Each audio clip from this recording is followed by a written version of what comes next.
Schulze versus City of Newburgh Fire Department. Good morning. I'd like to reserve 5 minutes. Yep. May it please the court. I am Lars Mead of the law firm Coughlin and Gerhardt on behalf of the appellant City of Newburgh Fire Department. Before I get to the merits of this case, first let me say that we fully recognize the sacrifice that firefighters and other first responders, such as the claimant herein, have made for the safety of the public of the state of New York. We here in Binghamton just recently experienced a terrible, tragic loss that reminds us all of the debt we owe to our first responders. The arguments that I'm going to make this morning are not meant in any way to denigrate the service of the claimant herein or any other first responder. However, this case involves a duplicate provision of benefits that's not permitted under the law. So fair enough that the legislature wants to provide benefits but not duplicate them. Fair enough. Is there anything that could have been done by your client to avoid this current situation? I don't think so. I know that the Attorney General's office maintains that we could have filed an application to start the workers' compensation benefits at some earlier stage, and perhaps that's true. But even if we had done that, under the circumstances of this case, where the employer commences payment of the General Municipal Law 207A2 supplement upon the retirement, there would still be a delay before the Workers' Compensation Board makes a retroactive decision. And it was that retroactive decision and the board's corresponding determination that those retroactive benefits were not subject to employer reimbursement that created this duplicate payment. I don't know why that would have had to be retroactive. He obtained a workers' compensation judgment, for lack of a better word, that would have entitled him to, I think it was up to 375 weeks of compensation? Right, yeah, but that... And then they were awarded in tranches. What happens when the claimant is under General Municipal Law 207A1 benefit? This is the pre-retirement benefit.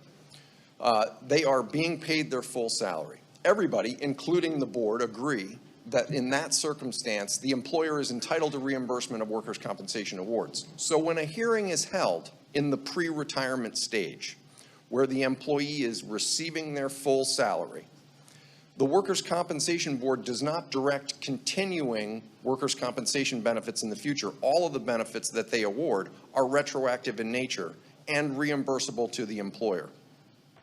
This way, if the status changes at any point along the road in the future, there isn't already a benefit that's been paid to the employer. And why is it only retroactive in nature? Because for practical purposes, as I understand it anyway, from doing these workers' compensation hearings, the board knows the person, the employee, the claimant is already on payroll and already getting their full salary benefits. So there's no benefit to making the award at that point going forward. Pursuant to what provisions specifically is the employee on full payroll? General Municipal Law 207A1, the pre-retirement benefit where they've been injured due to an injury incurred in the performance of duty and they're out of work. Is salary and wages. Is that what's being paid? So I was in the pre-retirement stage. If you want me to move to the post-retirement stage, I could do that. Before you leave pre-retirement, so are you saying that in the pre-retirement context, workers' comp will not make a prospective award if they know that the person is receiving salary from the municipality under YA or A1? That is correct. They do not make continuing payment directives in that circumstance.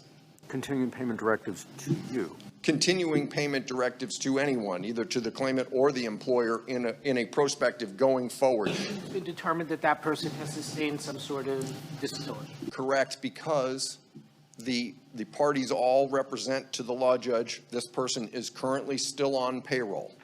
So therefore, there are retroactive awards. Those retroactive awards are paid back to the employer to avoid the duplication of benefits. But there's no need to continue future workers' compensation benefits from the date of the hearing going forward at that point because the claimant's already receiving their full salary. I guess the question is, at the moment he was entitled to receive the POD benefits, right, or started receiving them, why couldn't you go to the board, notify him of that, and then prospectively, however long a gap there is, prospectively deduct those payments yourself from the payments you were making? Well, we don't know exactly what the claimant's going to be entitled to until the Workers' Comp Board rules on it, for one thing. Claimant's counsel is going to request an attorney fee to be deducted from it, for another. Also, the calculation of the A2 benefit is not so straightforward. So the person gets the performance of duty disability retirement. The A2 benefit is not really known to the municipality until the retirement system does the pension calculation. Okay, so with respect to 207A2, salary or wages? So our position is that it is either salary or wages, but it's one of those. It's not some kind of pension benefit. And why is it when they're supplemental and the status of the employee has now changed? So what I would say is that, and most importantly for our analysis here, is that these benefits, the A2 supplement payment, is an advanced payment of compensation. And I say that for a number of reasons. An advanced payment of compensation is the language from the workers' compensation statutes, particularly Section 25(4)(a). The A2 benefit is calculated based on salary. It includes collectively bargained raises or collectively bargained diminutions in salary. Can't you get even pension benefits based on what your salary was, but once you're retired, you aren't getting your salary anymore? You're not getting salary, but you are under this specific statute, which is a very unique animal in the law. You are getting a wage replacement supplement. That's the way I would characterize it. So Council Harzinski was decided like 35 years ago. You say that everyone's been operating under this concession as far as the issue goes for 35 years?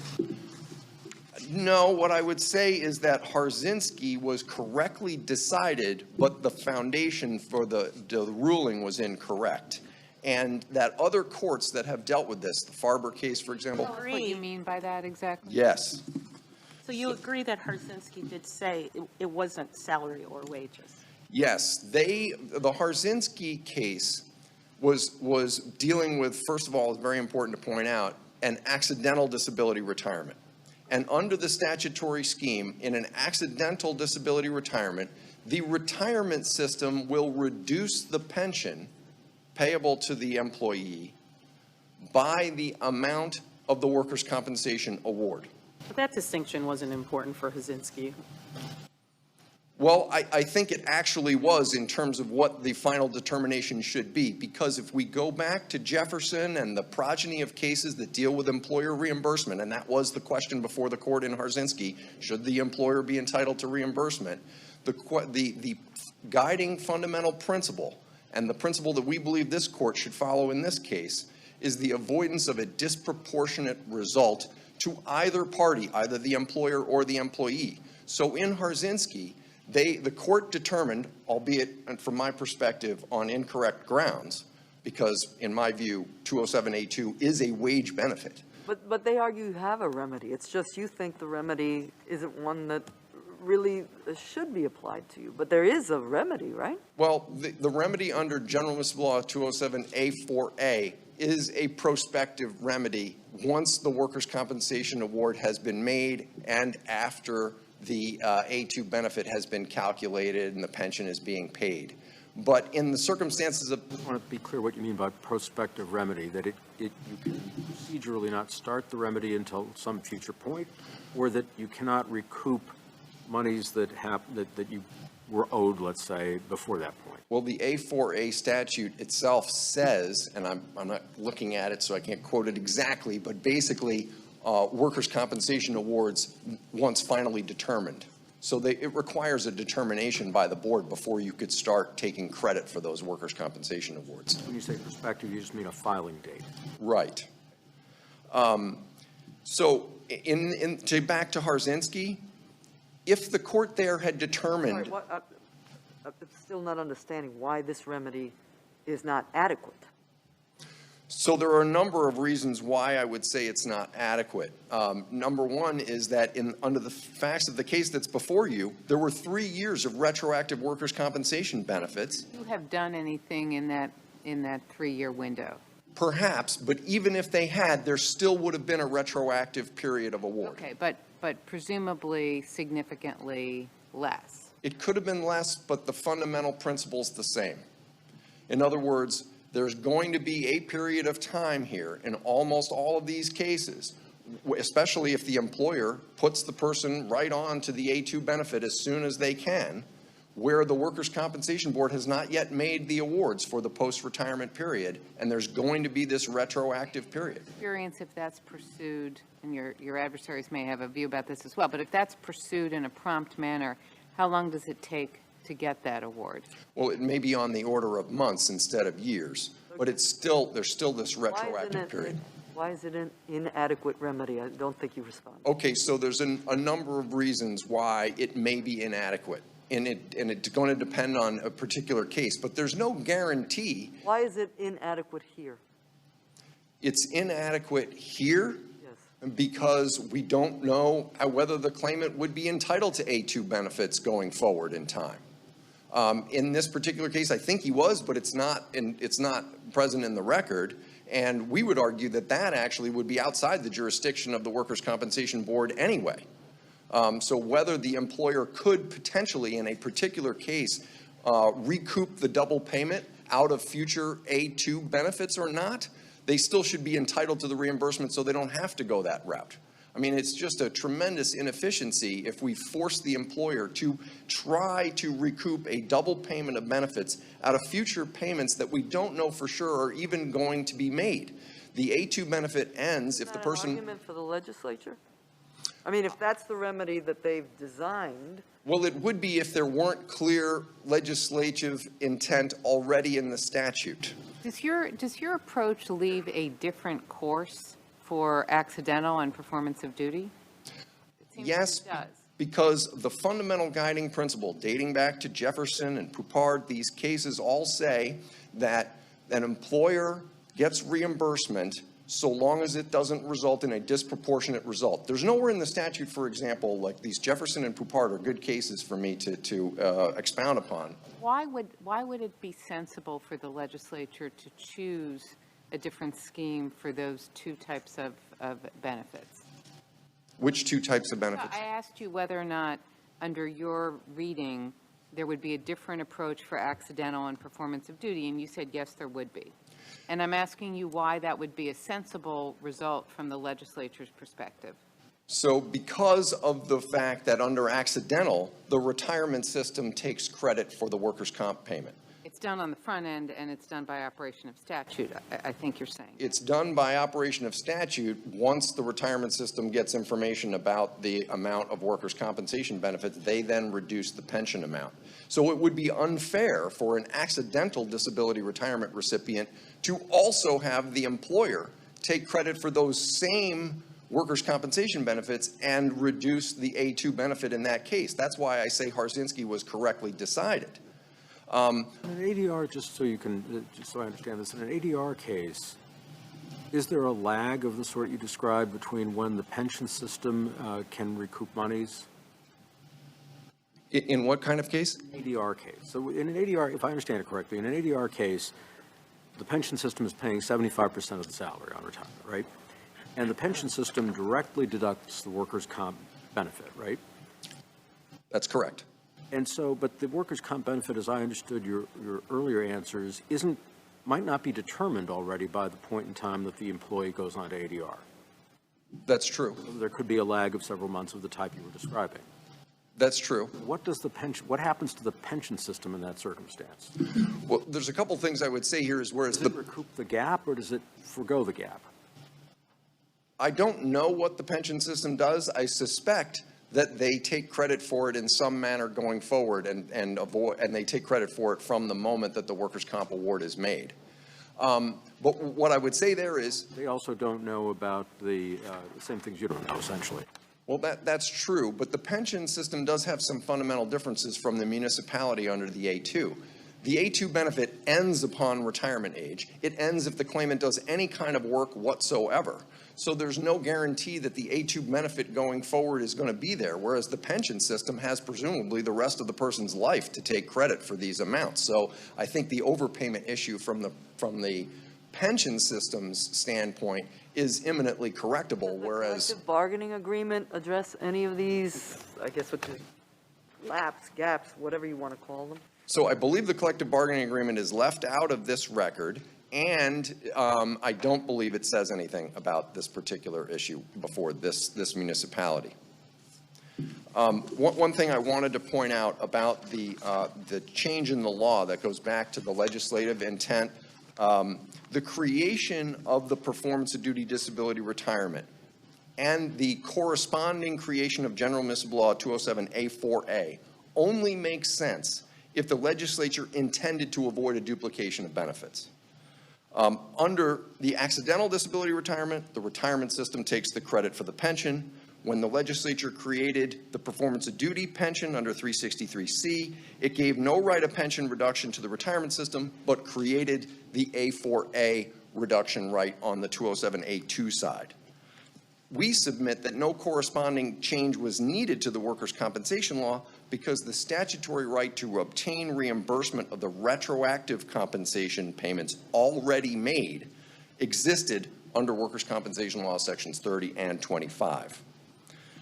207A4A, as your honors have pointed out, provides a clear avenue to avoid the duplication of benefits, but that's only for the A2 benefit made after the award of compensation is made. And here we submit that where the A2 benefit went on for several years before the award of compensation was made, the employer must be entitled to reimbursement of the retroactive portion of the compensation payments in order to avoid the duplication of benefits. And I see that my time is up.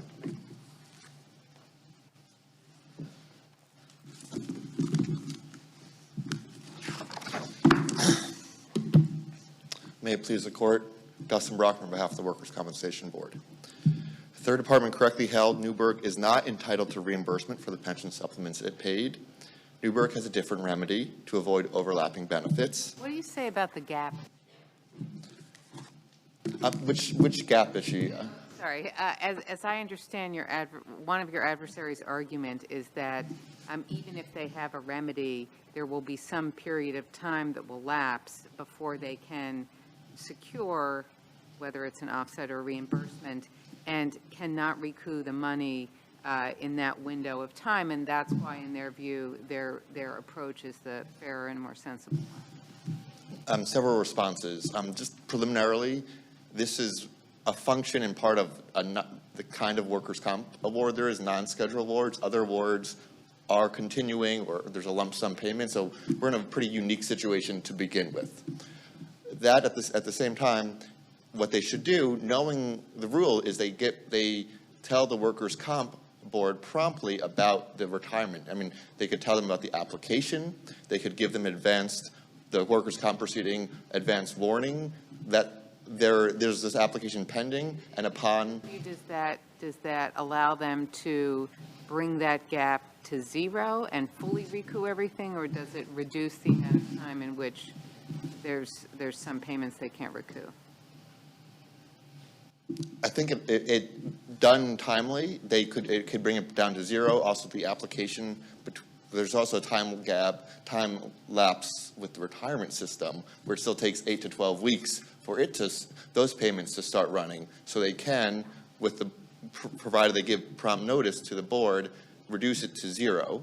And I know you just said that the type of workers' comp benefits here are not the most typical ones, but I would have guessed that this conundrum would have arisen before, certainly in the post-Tarzinski years.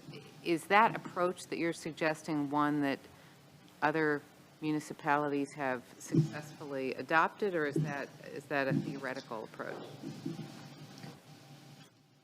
I'm not aware of that being done, but that's also in part because the board doesn't administer the remedy under GML 207-4-A. So the board doesn't have insight as to how municipalities and retired firefighters are negotiating this situation. Again, it's also could be subject to collective bargaining agreement. So because it's not a remedy the board administers, and how to balance the benefits is something that the board doesn't see. It's not, I don't have a case, a board proceeding where that happens, but Just so I'm clear, sort of a follow-up. Yeah.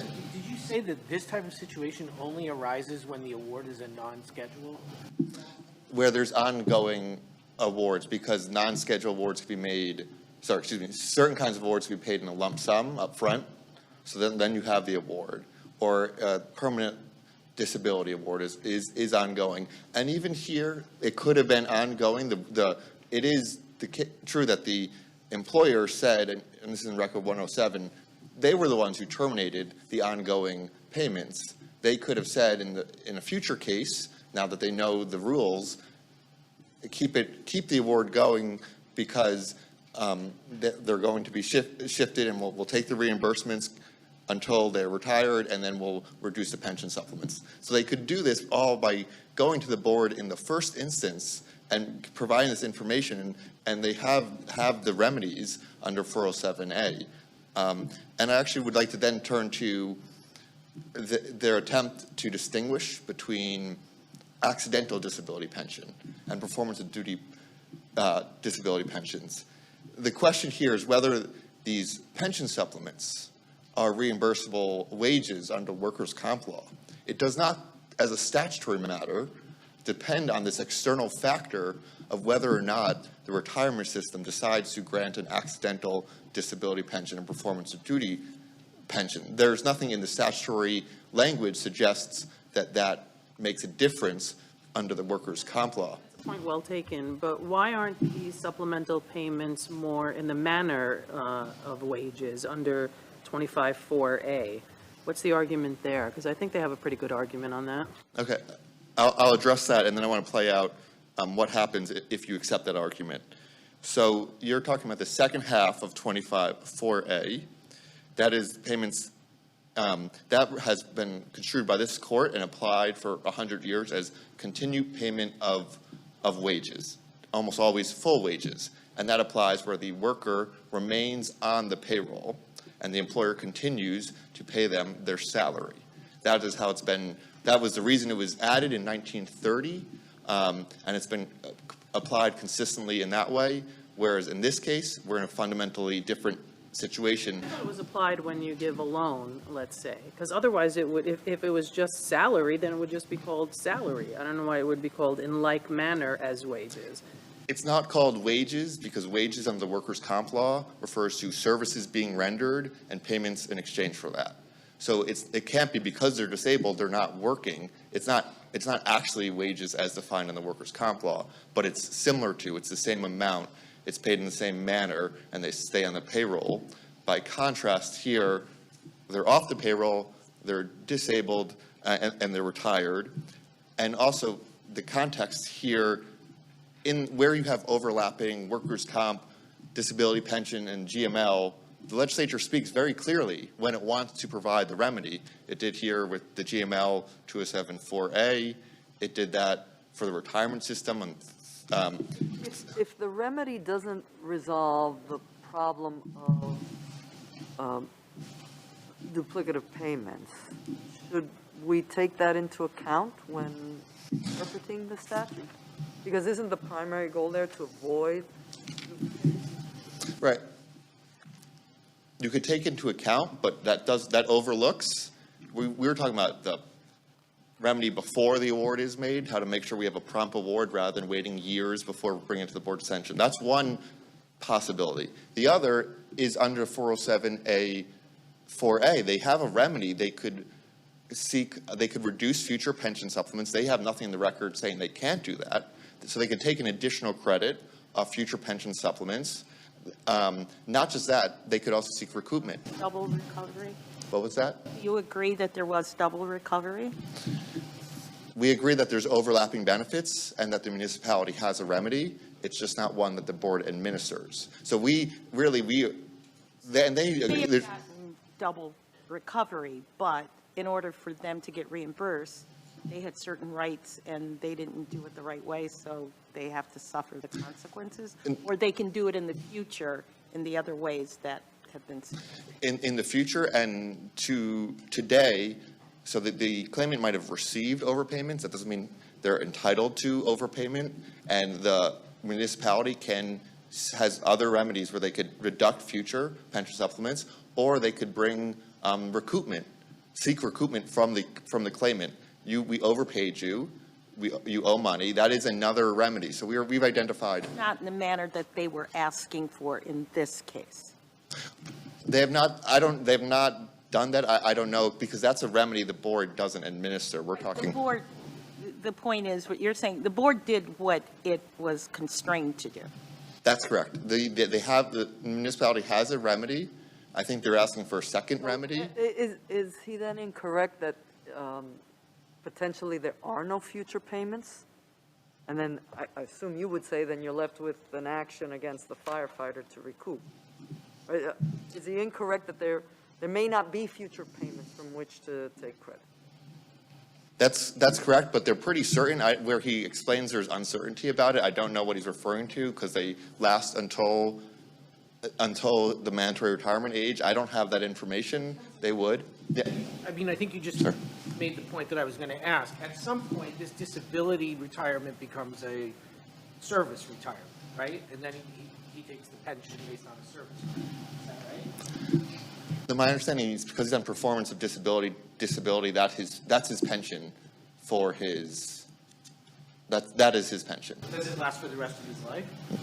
That's correct. I want to make sure I understand a part of the statutory scheme. So as I read it, but it's complicated, correct me if I am getting it wrong, 364 governs payments under 363, which is accidental disability, yes? And 364 says that those payments shall be reduced by the amount of benefits that are payable under workers' comp, right? There's not, I don't think, a parallel provision for 363C, performance of duty benefits. Is that right? And if that's correct, what do we make of the distinction? Does it matter for your argument? And why not if it doesn't? I don't think it matters. One thing is, in 364 also gives the retirement system a clear right to reimbursement. And we don't, so that shows the legislature, when they want to give a reimbursement right, can speak clearly, and they don't have, there's no equivalent provision for performance of duty disability pension granted to the municipality. Sort of an expressio unius argument. Either the legislature included it, but not with respect to the other. Is that your? That's one of the arguments. Another argument is, again, what the provisions that they're relying on in the workers' comp law. Nothing in the text of those provisions. It's just whether or not it's salary or wages within, under GML 207A. Nothing in that statutory language suggests that it turns on the external factor of whether or not the retirement system, under the retirement system law, decides whether or not to grant an accidental disability pension or performance of duty disability pension. We're saying that's an atextual, it's a creative policy solution under the specific facts of this case, but it has no basis in the statutory text. And if you were to say, and the other thing is, another concern would be you could have competing claims. If you say, fine, it is reimbursable, regardless, it's all reimbursable regardless of whether or not it's accidental. What is the it you're referring to? Excuse me.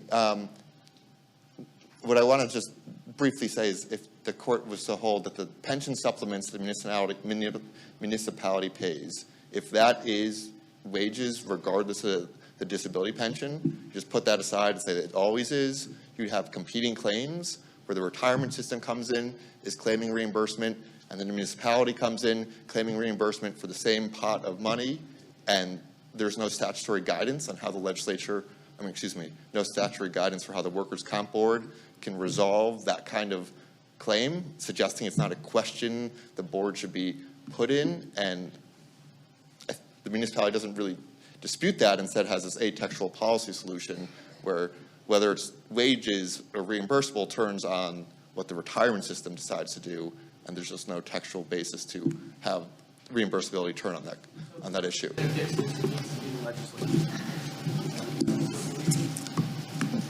That's correct. If there is a problem, which the municipality has avenues, has relief available to it before the award is made and after. Thank you.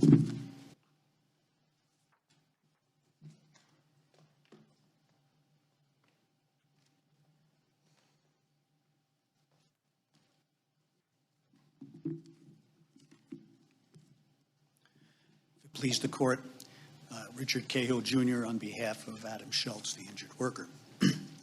I'd like to address my remarks primarily to the question asserted by the City of Newburgh that the remedy under 207A4A is inadequate.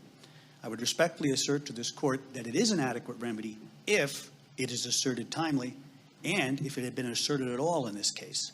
The remedy was never asserted. From the beginning, they were asserting a claim for reimbursement, which does not apply under the laws. A question was raised about 25.4a.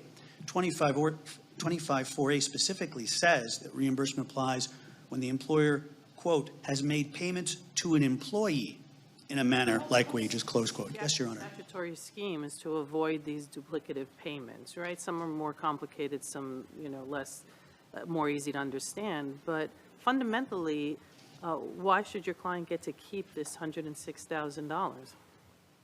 My client made appropriate claims. They were ruled in his favor. The City of Newburgh had a remedy. They didn't claim it, and they don't have to claim the remedy. As was noted before, in some cases, there are collective bargaining agreements where it's dealt with differently. There's nothing that says the city. Yes, Your Honor. I mean, you may not know, but your client was receiving workers' compensation payments for quite a while. Not at the time. And then stopped receiving them? No, Your Honor. What happened was, the claimant was classified with a permanent partial disability. At the time he was classified, he was still an employee and he was being paid wages under 207A1. As noted by my colleague. He was appearing in proceedings in front of the board or no? When the board granted hearings, he did appear and there were things that were made. So he knew the amount of the payments. They were just going to the municipality. He knew that he was receiving his wages under 207A1. Did he have to appear before the board or somebody on his behalf each time those were renewed? Because they came in many tranches, right? A claimant is not required to appear. A claimant may appear if he has counsel to appear before him. What's important in this case, however, is this. When the City of Newburgh received the determination from the retirement system, there were no payments being made of workers' compensation. They were on notice at that point. We have this retirement. This gentleman is going to go off the payroll. We are going to have to soon stop paying him wages and begin paying him pension supplements under 207A2. At that point, the City of Newburgh is on notice. They know this is going to happen. They know there's been a determination that he can get up to 375 weeks. That's been decided. Now, at this point, there's no awards being paid. At this point, to effectively manage their claim, it is incumbent upon the city, if they want to assert this credit, to file an RFA2 with the board and say, board, we've received this notice. This gentleman is going to be taken off the payroll. We want to reserve our rights under 207A4A. We ask you not to enter the awards until we can have a hearing, we can appear in front of you, and so forth. They didn't do that. They simply didn't do it. Now, they have the right to assert that credit, and they didn't do it. They seek to recoup now? That is unclear. Perhaps not through that process, but. That is unclear from the statute.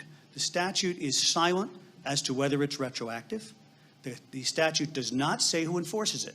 I know it was asserted by my colleague, Mr. Bruckner, in his brief, that it is done automatically by the municipality. The statute doesn't say one way or the other. What I will also note is this. There was a similar statute passed at one time, amendment of Section 15.3W of the Workers' Comp Law. And that statute determined that when an individual is classified with a permanent partial disability, labor market attachment will no longer apply. Well, that was silent when it came to retroactivity. But aggressive claimants attorneys actually raised the issue, litigated it before the board, and brought it up. And if memory serves me right, it was the O'Donnell case where the Third Department said, yes, based on our review of the bill jacket and everything that was done, it was intended to be retroactive. The City of Newburgh could have done that too, but they didn't. This is a unique case because the City of Newburgh simply, and I'm going to say this is not directed to my colleague, the City of Newburgh dropped the ball. They didn't do what they were supposed to do. They could have aggressively handled this claim. They could have filed an RFA2. They could have raised the issue of retroactivity, which is an interesting issue, and I wish it had been raised so we could have briefed it and really gotten into it, because it would be an interesting argument. Unfortunately, it was never raised. And they could have pursued that, but they didn't. The fact that there are... What is an RFA2? It stands for Request for Further Action, and when you hear the number 2, that refers that it's coming from an employer or a self-insured or a carrier. What would it enable you to do? It asks the board, we have these issues, and you can set it forth in the form. We ask the board either for a decision or a hearing so that this important issue can be addressed before the board. If you're saying it would be a mechanism for them to force some resolution and therefore be able to secure reimbursement in a more timely way? Yes, Your Honor. Yes, Your Honor. It doesn't in any way affect the flow of payments once the award is made, does it? You mean the filing of an RFA2? It can, Your Honor. RFA2s can be used for a variety of reasons. If the self-insured or employer or carrier has filed an RFA2 and they've presented a reason for the board to consider why they should hold off addressing payments, they can. In addition, under Section 23 of the Workers' Compensation Law, when any awards are made, the municipality or their carrier or third-party administrator has the right to file an appeal. And the legislature has put a provision in place under Section 23 that says the awards are stayed pending an appeal. Currently, those appeals are lasting at least a year or more, which gives plenty of time to avoid this problem. And what I would point out to this court, I forget which of you mentioned it, but somebody had asked about the lack of case law on this point that has never been raised. I would submit the reason there's not so much case law on this is that the remedy works if it is timely asserted and if it's asserted at all. So And this timely remedy that you say they didn't assert, this is what he was discussing with respect to give advance notice to the board, file before the board. Are you both talking about the same thing? the remedy we're talking, well, Yes. I believe the remedy, I won't want to speak for my colleague, but the remedy I'm speaking of, Your Honor, is 207A4A, and it is the ability of the municipality to file an RFA2 and to But you're saying it's advance, and that sounds like what he was referring to. yes, my position is similar to the. I guess let me try it a different way. Is there some other route that might fit what he was describing as the way you would have that Newburgh could have put this to the board to avoid the situation they're in now? To the board, no, but there is another remedy in theory they could have done. And that is they could have filed an order to show cause at any time and brought it before the New York State Supreme Court, which would have had jurisdiction over the whole Megillah, whereas the board, as they've noted, has limited jurisdiction. They could have filed an order to show cause and brought it before a Supreme Court judge and argued the whole thing. They didn't do that. This remedy has existed for quite some time, and there's never been any substantial problems. And now we come here, and one can argue, well, my client benefited from their mistakes, but that happens a lot. When you have reimbursement, regular reimbursement under 25(4)A or under Section 30, Subdivision 2, the municipality must request it. And if they don't, the law says that they don't get it. You don't know now, or at least you're not willing to concede right now, that they could seek some remedy now to get this money. The law is unclear. It doesn't specifically say whether it's retroactive or not. And the payments now have been completed because the 375 weeks have been paid out. The only way that currently under the law that there could be additional payments is if this individual was to have causal related surgery and thus was entitled to total disability. But that is speculative in nature, and certainly as the way it exists, if there were additional payments in the future, the statute would provide for it. But the statute doesn't discuss whether it's retroactive or not, and unfortunately, they never raised it. And I see that my time has expired, and I thank you.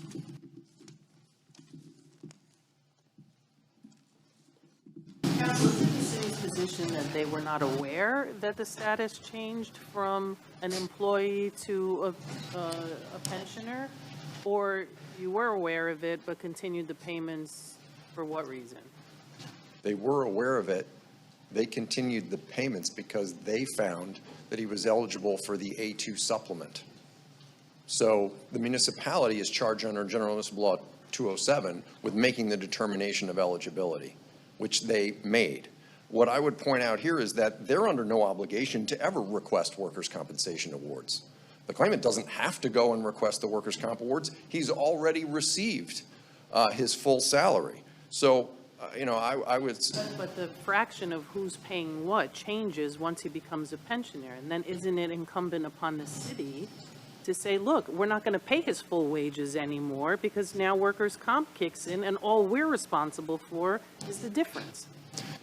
if in fact there was a guarantee that he was going to be entitled to workers' comp benefits, I mean, 207 and workers' comp are separate. This court has made that clear. Party to all of these hearings, like the city is a party to this. So I don't think there's not that much clarity, or it's such an unknown. I think the city could have figured out what it was that he was entitled to and what their percentage of the formula was. Practically speaking, even if the municipality follows the suggestion of claimants' counsel that they file a request for action and obtain a workers' compensation hearing, there's still a retroactive award of benefits. And our argument is not just a creative policy solution, it is based on the statutory language in the workers' comp law. And it states, if an employer has made an advanced payment of compensation, and then there's this or that talks about employees and wages, I delete that because I don't believe that the word or is meaningless there. I think at that point, I skip down to he shall be entitled to reimbursement out of an unpaid installment or installments of compensation due, provided his reimbursement is filed before the award of compensation is made. They satisfied all of that here. It was a payment of compensation. They filed their request for reimbursement before the award was made. They should have been entitled to the reimbursement. To the extent that arguments have been made that the workers' compensation statute doesn't distinguish between accidental and performance of duty, I would just point out again the logic of this court dating back to Jefferson. Their leave credits were used. Those leave credits were not restorable. The court reviewed the same statutory language from Section 25 and said, in that circumstance, the employer's not entitled to the reimbursement. There's nothing in the statute that says that. It's the intent of the statute to avoid a disproportionate result to either the employer or the employee that was the guiding principle. If we follow that principle here, we will again reach the conclusion that the employer must be entitled to reimbursement when these retroactive awards of workers' compensation are made. No one has had any lack of certainty about how to handle employer reimbursement requests under the Jefferson case for more than 40 years. Everybody has agreed that if the employer charges the employee accrued leave credits and will not restore them upon the receipt of the employer reimbursement award, they're not entitled to that employer reimbursement award. That's not specifically spelled out in the statute, but because the overarching purpose of the statute is the avoidance of a disproportionate result for either party, and that's something that dates back 100 years to the beginning of the workers' comp law. Is it your position that you cannot now recoup these monies? There's no path. It might not be the ideal path from your client's perspective. I fully understand that and appreciate that. But is it your position there is just no path? No, I'm willing to affirmatively assert, contrary to counsel, that they have a path and that they could recoup them in the future out of a lawsuit. But they don't have to under the statute here. They have a statutory right to the reimbursement, and there's no reason to force the employer in this situation to try to sue the claimant for the $100,000 back. Thank you all very much for your time. Thank you for coming to my hometown of Binghamton. Thank